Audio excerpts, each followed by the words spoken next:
Seeing my nephew awakened an uncontrollable feeling in me, and that's when I planned everything so that he couldn't take it anymore. Good afternoon, everyone. Today I bring you a story that still gives me goosebumps when I remember it. It was a month of intense emotions, where the lines between what was allowed and what wasn't crossed in a way I could never have imagined. My name is Zoe. I'm 37, and I've been married to Alexandre for almost a decade. He's a good, dedicated man who works hard to give us stability. But over the years, that stability has begun to feel like an invisible prison. With Alexandre always on the road, weeks away from home, silence and loneliness became my companions. At first, I clung to the longing, counting down the days to his return. But over time, I began to realize that the longing was no longer for Alexandre, but for something I had lost in myself. The feeling of being wanted, of having my heart racing, disappeared with the routine. Now, the days are filled with an unbearable monotony, and the void he left behind seems like an invitation to something new. I've found myself imagining what it would be like to feel that again, to be looked at in a way that makes me forget about time, to have someone to fill the empty spaces that Alexandre left. It's not that I don't love him, but there's a part of me that yearns for more, that wants to be free of this weight, and allow myself to experience something that makes my blood run fast again. When my sister called to ask Nikolas, her 23-year-old son, to stay with me for a month while he studied for a military exam, I accepted without hesitation. I've always liked him, and it would be nice to have some company to break the silence in the house. I thought I'd find the same shy, carefree boy as a few years ago, but when he arrived, I was surprised. Nikolas was no longer the boy I remembered. He had grown into a confident young man with broad shoulders, a firm posture, and a gaze that seemed to see more than I wanted to show. His presence was striking, occupying the space in an almost disconcerting way, something I couldn't ignore. When I opened the door and saw him standing there, with a confident smile and a different energy, I felt something change inside me. It wasn't just joy at welcoming him, but an unsettling curiosity. Without knowing exactly what to expect, I realized that living together would bring something unexpected. With Alexandre away on another of his trips, the house, which had previously been so quiet, seemed to have come alive. Nikolas's presence brought an unexpected dynamism. He was polite, helpful, always willing to help with anything. But there was something else. The way he filled the spaces went beyond his kindness. It was the way his energy seemed to dominate the environment, as if his mere presence had the power to transform the atmosphere around him. His every move was natural, but I noticed details that wouldn't have caught my attention before. The way his eyes fixed on me during conversations, or the way his smile appeared at unexpected moments, intrigued me. It was different, a sensation that eluded me but made my heart beat a little faster. I tried to ignore it, attributing it to the loneliness that always accompanied me. But the more I watched him, the more I felt affected by something I still couldn't fully understand. One morning, while I was preparing my coffee, I felt a stare on me. I turned around and found Nikolas leaning against the doorframe, watching me with an almost palpable curiosity. The way his eyes scanned every detail made me hesitate for a moment, but then I smiled, trying to ease the tension I felt in the air. "You've changed so much, Nikolas," I said as I put the coffee on the table. He smiled, that kind of shy but at the same time confident smile, and said something about being focused on his studies and the responsibilities he was now carrying. The conversation was brief, with nothing out of the ordinary, but the way our gazes met remained etched in my mind. It wasn't just a casual exchange. There was something about that moment that seemed to carry a deeper meaning, as if words weren't needed to express what was happening. The discomfort mixed with curiosity stayed with me for the rest of the day, making me uneasy. As the days went by, Nikolas began to help me with small tasks around the house. While we were washing the dishes or organizing the living room, our conversations would come naturally. He would talk about his study routine, the challenges and the pressure he felt to pass the exam. I listened attentively, encouraging him and admiring his determination and maturity.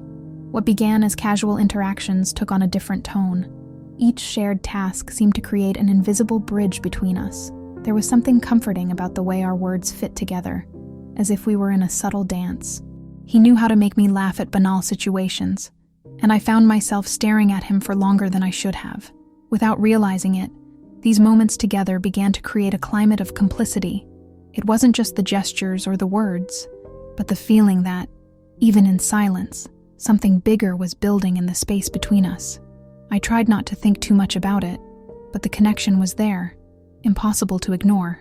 It was an ordinary afternoon, and we were in the kitchen finishing the dishes. As I was handing the dishes over to Nikolas to wipe, our hands touched briefly.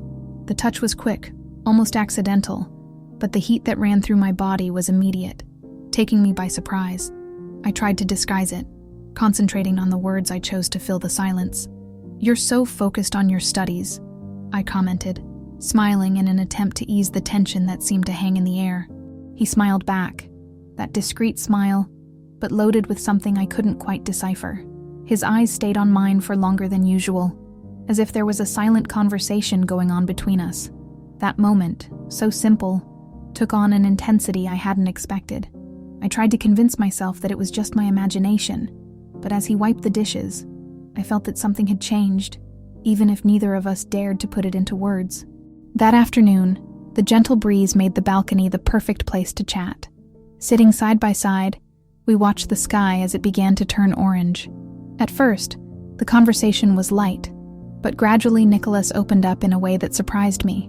"Sometimes I feel like I'm not going to make it," he confessed, looking at the horizon. His vulnerability touched me deeply.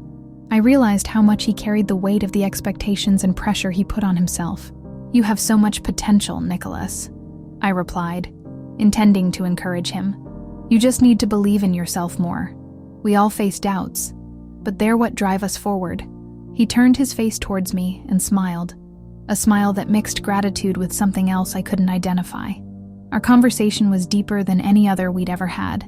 I felt that this conversation wasn't just about him, but about a connection that was growing stronger, silent, but undeniable. The days went by at their own pace, but the dynamic between Nikolas and me changed subtly with each interaction. What used to be trivial conversations, full of relaxed laughter, now seemed to carry a different, almost tangible weight. There was an intensity that we both perceived but avoided acknowledging. I felt the impact of his presence in every gesture. When he walked into the kitchen or passed me in the living room, the air seemed to get thicker. His gazes, once quick and discreet, were now long and charged with something I couldn't name. Sometimes I found myself watching him for too long, wondering what was going on between us. It was as if we were dancing on a fine line, where nothing needed to be said, but everything was being felt. Every moment we shared felt like a silent game, building up a tension that, even without explanation, was impossible to ignore. The living room was lit only by the soft light of the movie playing on the television. Nikolas and I were sitting on the sofa, separated by a distance that seemed insignificant at the time. The silence between us was dense, charged with something that went beyond simple comfort. As the plot of the film unfolded, I realized that my attention was not on the screen, but on his presence. The way he moved slightly, his calm breathing, everything seemed amplified. When our gazes met by chance, it was as if time stood still. No words were needed. The tension in the air was almost palpable, like an invisible force pushing us towards something unknown. It was a moment when everything seemed about to change, a threshold that neither of us had the courage to cross, but that we couldn't ignore either. As much as I tried to push the thoughts away, I knew that night would mark something in me that would not be easily forgotten. The movie was still playing on the screen, but my mind was stuck in the silence that surrounded us. Suddenly, Nikolas broke the moment with a sentence that seemed to have been taken from his deepest thoughts. "You're different, Aunt Zoe. Always so confident." His words took me by surprise. There was something in his voice, a mixture of admiration and sincerity that I couldn't ignore. My heart raced, but I kept my composure, responding with a smile. "And you're much more than you realize, Nikolas. You just need to believe in yourself more." He held my gaze for longer than usual, as if searching for something that even he couldn't explain. For a moment, the atmosphere seemed to stop, and the exchange between us took on a weight I hadn't expected. The words were simple, but the subtext carried a meaning that hung in the air, impossible to ignore. I knew that something had changed, even if neither of us was ready to admit it. The conversation went smoothly, but every word seemed to carry something deeper. I tried to keep it natural, but there was a growing nervousness in me that I couldn't disguise. Then, in an unexpected gesture, Nikolas briefly took my hand. "Thank you, Aunt Zoe," For everything. His voice was soft but firm, and his gaze fixed on mine carried an intensity that left me speechless. It wasn't just gratitude in the way he looked at me. There was something more, something we didn't dare name. The touch was quick, almost innocent, but my body reacted as if an electric current had gone through me. My mind screamed at me to ignore it, but my heart seemed fixated on that moment. When he let go of my hand, I felt a strange emptiness, as if something important had just happened and I still couldn't understand it. That look, full of unspoken meanings, stuck with me, bringing a tension that I knew wouldn't be easy to dispel. That night, lying next to Alexandre, the silence of the room seemed to amplify my thoughts. The image of Nikolas holding my hand kept coming back, as if it were an echo that was impossible to ignore. It wasn't just about him, but about what that gesture had awakened in me. For so long, I had resigned myself to the routine, to the role I played every day. But at that moment, I realized how erased I felt, as if parts of me had been left behind. Nikolas wasn't just a confident young man. He was a mirror that reflected everything I had forgotten about myself. My thoughts were not just about desire, but about freedom, about what it meant to live fully, to feel life pulsating in the little things. I didn't know what to do with this new awareness, but I knew that something inside me had changed. In the dimness of the room, I closed my eyes, trying to find answers that the silence insisted on hiding. During Nikolas's last week with us, the house seemed to be enveloped in a different, almost magical aura. Every interaction between us had a greater weight, as if we both knew that time was running out, and we wanted to treasure every moment. Our conversations, although trivial to outsiders, were full of meaning that only we understood. Small gestures took on a disproportionate importance. The way he picked up a plate to help me, how his eyes lingered on mine, how the sound of his laughter echoed through the house. Everything seemed to turn into memories before it even happened. I found myself watching Nikolas more often, trying to record every detail, his voice, his movements, even the way he seemed to fit so naturally into the space. I knew he would be leaving soon, and the void his absence would leave was already beginning to form inside me. Every moment felt like a silent farewell, a preparation for the inevitable goodbye. As I helped Nikolas organize his things, I realized how the silence between us said more than words could. The house was quiet, but every movement seemed charged with emotion. He folded his clothes slowly, as if he wanted to delay the inevitable, extending that moment that somehow seemed so intimate. He, for his part, seemed to absorb every detail of his surroundings, as if he were trying to commit everything to memory. "This month has been very special for me," he said suddenly, breaking the silence with a soft, almost hesitant voice. I looked at him, feeling my heart squeeze at the sincerity in his tone. I responded with a shy smile, without the courage to say how much his presence had touched me too. It was as if what we felt was on the verge of overflowing, but we both knew we couldn't allow it. Every object we packed seemed to carry a piece of the connection we had built. As much as we tried to keep it light, it was impossible to ignore the weight of the moment. When we had finished, he approached us and said, almost in a whisper, "Thank you for everything. You've made me see so much more than I ever imagined." His words echoed inside me, making it clear that nothing would ever be the same. The day of departure came quicker than I expected. The morning was sunny, but everything seemed cloudy inside. As Nikolas put his suitcase in the car, I tried to keep my composure, but the thought of seeing him off made my heart heavy. Every gesture seemed to carry a meaning that we didn't have the courage to put into words. When he approached to say goodbye, it wasn't with a simple farewell. He opened his arms and wrapped me in a firm hug, full of emotion. For a moment I felt as if time had stopped. His warmth, his presence so close made me realize how much that month had changed us. "You've made this month unforgettable for me," he said, with a sincere smile that lit up his face. His voice carried a mixture of gratitude and something else that he didn't say, but that I felt deeply. I tried to answer with a smile, but my voice came out hesitant. "You've made me see a lot of things too, Nikolas. Thank you for everything." He nodded, as if he understood exactly what I meant, even if he didn't say everything.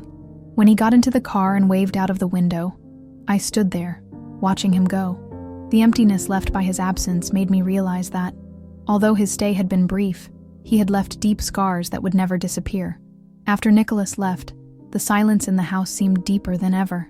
Every corner seemed to be filled with memories of the moments we shared, as if the walls held the conversations, the glances, and the small gestures that marked that month. It wasn't sadness that I felt, but a kind of contemplative emptiness, a necessary pause to organize my thoughts. I reflected on everything that had happened. Nikolas brought a different energy into my life, something I didn't know I needed until I felt him there, filling the spaces that were once filled with monotony. He rekindled something in me that had been dormant for a long time, a desire to live with more passion, to see the beauty in the details, and to connect in a deeper way, not only with others, but also with myself, as I put away the last vestiges of his presence, such as the cup he always used for breakfast. I decided that these reflections wouldn't just remain in my mind. I knew that what had awakened in me needed to be channeled into something positive. I looked at a photo of me and Alexandre on the table and realized that there was still a lot to be built between us. Perhaps Nikolas was the catalyst to remind me that it's never too late to rekindle the flame, whether in myself or in my marriage. When Alexandre returned, the sound of the truck parking in the garage brought a sense of familiarity that, this time, was accompanied by renewed determination. Seeing him come through the door with his usual smile and eyes tired from long hours on the road, I realized how much I missed his presence. For so long I had focused on his absences and forgotten to appreciate the moments when he was here. I decided it was time for a change. Nikolas had left a mark on me, a reminder that life is made up of small gestures, and that routine only takes over when we stop investing in what matters. I decided to do something different. During the week, I started planning surprises for Alexandre. Simple things, but full of meaning. I prepared a special dinner with his favorite foods, remembering the first years of our marriage.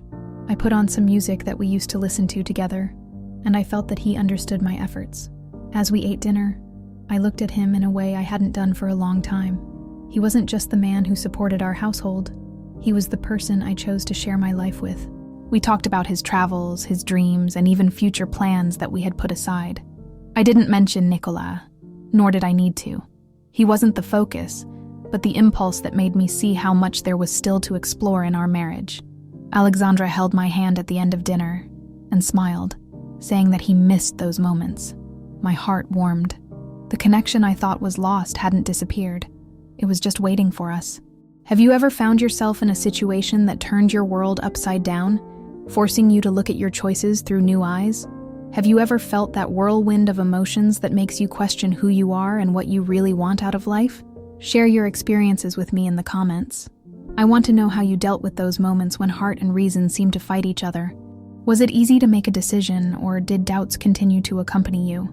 Like this video, subscribe to the channel, and stay up to date with stories that make us reflect, challenge us, and, in some way, transform us. After all, life is made up of choices, and how we decide to face the paths it presents us with. Don't let this opportunity pass you by. On the left, I've separated an exclusive video for you. On the right, I've left a playlist with videos you like. Click on the screen now and choose.